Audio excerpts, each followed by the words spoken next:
Dođite, kaže, dođite i dođete po sata, tako evo, na vratima, kad se ono pozvate, znate kad vam odlaze gosti. Kod nas tako u Sarajevu, vjerojatno svugdje isto, jel? Dođite, doćemo, nemojte što sad nek dođite, nikad izaći iz kuće.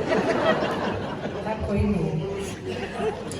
Eto, posljednja pjesma zajedno ćemo da i mi nismo u ono kao pro. Emina. Nismo pjevali sestrice. Sestrice, hajde. Nismo dopjevali tu vreme, jedno sigurno 4:50. I Jovanke, please. Ali evo zajednička posljednja. To što kao jedna.